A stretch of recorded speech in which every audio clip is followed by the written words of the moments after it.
by grouping, so when we're looking at 39, what do we notice about the first two terms? What do they have in them? X. So what can you pull out of both? X. So you do that. You take x out, and what are you left with after you pull? M plus q. And then in the second one, what's the same thing that you can pull out of both of these? So you have plus y times what? M plus q. Are you done at this point? No. No, because you have how many? You have an m plus q and you have an m plus q. So what can you factor out of both of those things? Oh, just keep that. Yeah. So basically, think of it like this: you have x apples and y apples. So how many apples do you have? X plus y. Correct. So you have x plus y times what? M plus q. M plus q. Exactly. You have x plus y. If you have 6 apples and 2 apples, how many apples do you have? Not a trick question. If you have 6 apples and 2 apples, how many apples do you have? 8 apples. How did you get 8?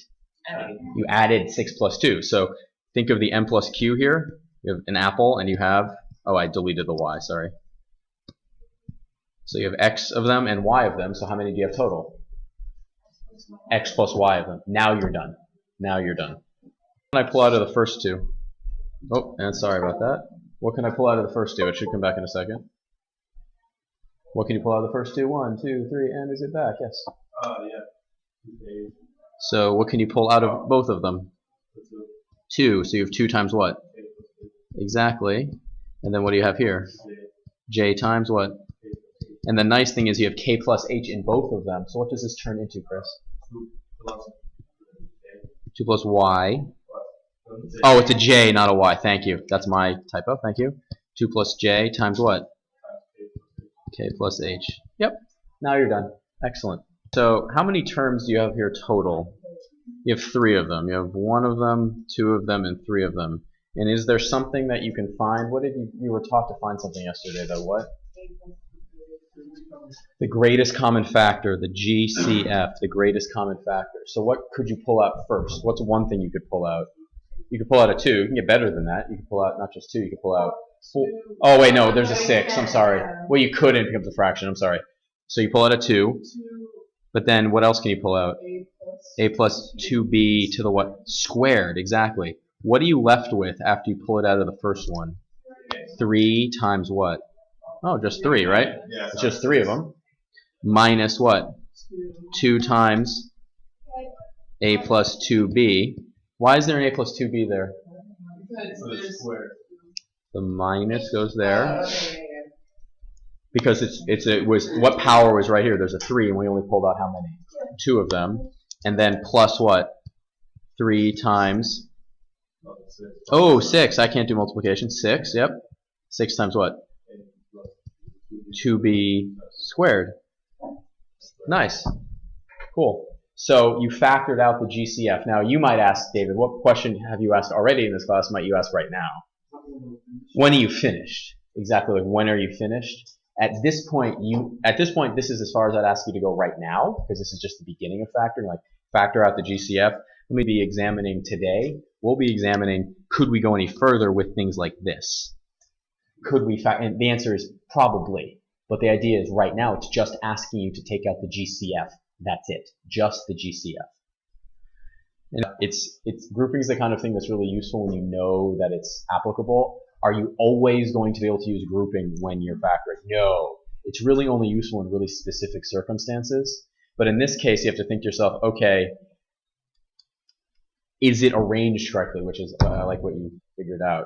The thing is, it tells you to use grouping, so you might look at the first 2 terms. The challenge if you look at the first 2 terms is what? There's nothing common to them, right? So there's only 4 terms, so there's only a few ways to line them up. So let's try rearranging. We'll keep the 10ab at the beginning. So we have 10ab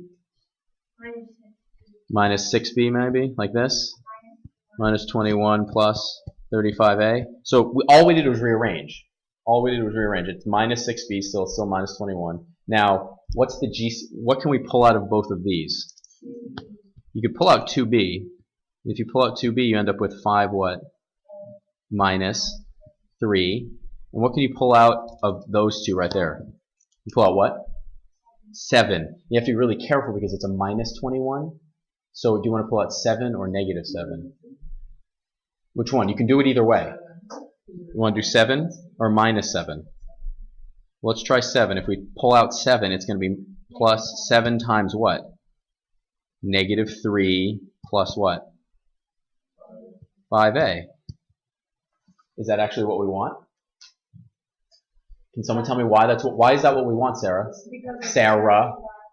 You don't. It needs to be positive on top. It needs to be positive on top. That's correct. But why does this actually allow us to go someplace next? Yes, Hannah. You can, like, with the probability, Yep. rewrite 5a or negative 3 As 5a 5a, and is that the same thing? You're specifically looking to have the same thing in both pieces, right? You're specifically looking to have both things. So you see how this is the same as that, right? Now we have both things the same. So now, what's that last step we can take? What can we do last here? We're not done. We just did this twice. Oh, you have 5a minus 3. 2b plus 7 times what? 5a minus 3. 5a minus 3. There you go. Absolutely. That's great. Yay. Very good. Great. Now, just remember, in general, grouping is going to be useful when it says use grouping. Because if you weren't told to use grouping on this, it's a challenge. Okay, so what can you pull out for the GCF? 3. Nope. 12. Nope. 3 minus x. 3 minus x is what you can pull out of this. So what are you left with if you pull out 3 minus x? 4 times 3 minus x minus what? Correct. Plus what? 3. Yes. Now you're done. All it was asking you to do on these, that's all it was asking was pull out the GCF. That's it. Stop there. Are you going to be able to investigate the rest later? Yes, but not now. Okay. Turn it into the product of two things. And what do you know the first two things have to multiply together to be? What? 40x squared. And what do the second two have to multiply together to get? Y squared. 6y squared. Say the whole thing. So the first two have to multiply together to get 40x squared. The second two have to multiply together to get 6y squared. And then when you FOIL it out, which I don't really like, but when you multiply it out, you also have to generate that xy in the middle somehow. So now you effectively have to use those clues and test. You are not going to just stare at this and know the answer. You have to actually test. So 40x squared. What's one way to multiply two things together to get 40x squared? 4x and 10. So you could have 4x and 10x, because what's 4x times 10x? 40x squared. What about 6y squared? What could that be? 2 2y and 3y. So plus 2y and plus what? 3y. Now here's the thing. What do you have to now do? You have to multiply it out and see if it is the actual answer. We have done FOIL before. We have multiplied these out. What was the phrase I like better than FOIL? everything times Everything times everything, right? So let's test this to see if it works. Well, we know, what do the first two multiply together to get? Hey, so that's the first piece. That's kind of helpful. So we know that these two multiply together to get 40x squared. What about the next two? What does that come out to be? 12xy. What about these two? 20xy. What about the last two? 6y squared. So do we have some of what we want? Yeah, we have that, right? And we have this, but what's the problem? This does not equal this. At this point, you're going to do this a lot. You're going to test them and it's not going to work. You will do a bunch of these. You will test them and they will not work. So what do you do at this point? You have to try again. You have to try again. Do you just erase this? No. You're going to do work that'll look like this. And you'll be like, oh, it's close, but do you understand why this is not correct? Sadea, do you understand why this is not correct? You test it and it doesn't come out. David. And again, you're going to do this a bunch. Try number 2. Instead of 4 and 10, let's try 5x and what? 8x. And what else could we try for 6y? We try, oh, wait. Sure, because it has to be positive, right? So maybe how about negative 2y and what? Negative 3y. Sure, we could try that and see what happens. Let's try it and see what happens. David had a great observation. There's probably some negatives in there because it has to make it smaller. So let's try it. What's 5 times 8? 40x squared. 5x times negative 3y? Negative 15xy. And then what do you get right here? Negative what? 16xy, and then plus 6y squared. Now, this Hold on, is this correct? No. Hold on, wait. It's not correct. But is it better in a way? Yes. Why is it better in a way? Can you tell me why is it better in a way? Because Tommy? I think since we know that negative 15 xy, and then if we This way, you end up with, oh, okay, 40x squared, that's nice. Minus what? 15xy minus 16xy. Oh, what just happened? We just got the same exact thing, right? So that's the thing. We've tried a whole bunch of ways here. We think we've tested them all. So what are we going to call this? Prime. Now, I want to be very clear about something. This means that there's no nice way to factor this one. Is there always a way to factor something? Yes. Like, for example, is 1 a number? Sure. Is 2 a number?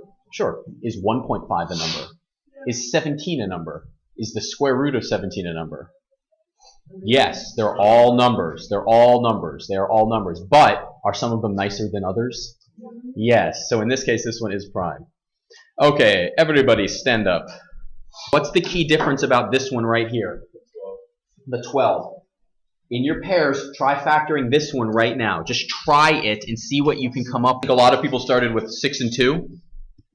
A lot of you start like this, right? What did you notice when you had 6r and 2r, and then maybe you did like -1 and +2? Did it work out for you? No. Also, don't erase what you've tested. I've seen people do this before. There's like 4 possible things to test. They test the first thing, they test the second thing, they test the third thing, and then they go back and like, oh, I'm going to test the fourth thing, and they test the first thing again. They need to keep track of what you're testing. So on your testing quizzes, if this doesn't work, then go like just a single line. And then some of you ended up with, okay, maybe it's, oh, there's a different pair, 4r and 3r. And then maybe you did this instead, -2 and +1. What happens when you do this one? You end up with 12r squared, well, plus 4r minus 6r minus 2. You end up with 12r squared minus, is that correct? No. No, so then some people said, okay, well, maybe we do 4r plus 1 and 3r minus 2. You end up with 12r squared minus 8r plus 3r minus 2. Oh, did this work? Yeah. This is really cool in that once you find it, once you have it, is it relatively easy to check to see if it's correct? Yeah. Relatively easy. So you just have to keep track of what you test. When you see this, though, the first number you need to lock in on is 12, because 12 is going to tell you it's not 1. When it's 1, is it a lot easier? Yes. When it's something other than 1, it makes it a little bit more challenging because there's more things to test. There's more things to test. So go back to the board with your partner and try factoring this one for me. Right way, and they started with 3x, and I liked Noah puts in 1x, which is kind of nice. And then he said, okay, what about +2 and +1? What was the problem with this? Yeah, you end up, it's too small, right? You end up with 3x squared plus 2. And you're like, okay, close, but there's only one other thing to test for you, right? Which is 3x plus 1 and x plus 2. And as you practice this, you are going to factor in just about every math class you ever take. You will get better at seeing this faster. Because you're like, oh, 3 times, oh, this is 7. Just test it, test it, test it. Everybody, another element to that practice, and we'll skip over we've done a couple, that's fine. There are some special patterns. So before we look at that group, I wanted to show you some of the special patterns. This one right here is called the difference of squares. Everybody want to tell me why it's called the difference of squares? It's 2 squares. 2 squares, and it's the difference. T squared minus 36 is t squared minus 6 squared. And the pattern is if you have a squared minus b squared, it's a plus b times a minus b. Why does this work? It works because what's t times t? Then you have negative 6t and positive 6t. What's negative 6t plus 6t? There's no t's, and then you get 6 times negative 6 is negative 36. This is by far the most common special pattern that you will see. Is this also the difference of squares? Yeah. Can someone tell me why it is the difference of squares? It's 4 squared. It's not 4 squared. Wait. 4.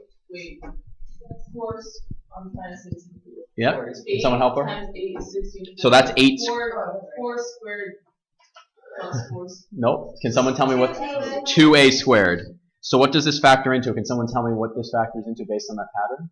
Gabby. 2a minus 8 minus 2a plus 8. Plus 8. No, you could put it as 2a plus 8 and 2a minus 8, but you have to have a minus and a plus. You have to have a minus and a plus. You have to have a minus and a plus. So any squares, but you have to recognize squares. So the key to difference of squares, two things. One, they have to be squares. And what's that first word? Difference. Is there a formula for sum of squares? No. Sum of squares doesn't work like this. Sum of squares doesn't work like this. I want to skip to this one right here. This is very similar to what we just did. This is called, what do you think this is called? This is the difference of cubes. Now, of the special patterns, everybody, I can tell you that the two most useful ones that you're going to see most often are difference of squares. That should just be automatic, a plus b times a minus b. Difference of cubes is going to be very useful. You have to memorize it. It's a little bit annoying. You just have to do it. So what does the difference of cubes look like? It looks like this. Look at this line right here. Try to only look at one line here. Sorry, it's a lot in there. Difference of cubes is this one right here. See this one? So the first way you remember it, everybody, the way I remember it is I go, okay, it's the difference of cubes, so there's a difference here. But then I remember that everything else is positive. And you have, this is kind of symmetric in a way, like you have an x squared and a y squared, and then what's in the middle? X, y. You have to memorize this. And why is it useful? It's useful because, look at this example here, right here. Look at this one. M cubed minus 8. Is that a cube? It is. What is 8? Is 8 a cube? 8 is 2 cubed. So in this case, the two things are m and 2. So this is the formula right here. So it's x minus y. So instead of x and y, you have m minus 2. And then instead of x, you have m squared, 2 squared, and then it's the two things that we have right there. The biggest mistake that I see people make is they memorize it, and then they mess up the signs. They put a plus there and a minus there. Is that going to... No, don't do that. Don't do that. So let's look at this example. And then, how would you check this, by the way? What's the phrase? Everything times everything. It will check. It will check. So similarly, is this, first of all, is that difference of cubes?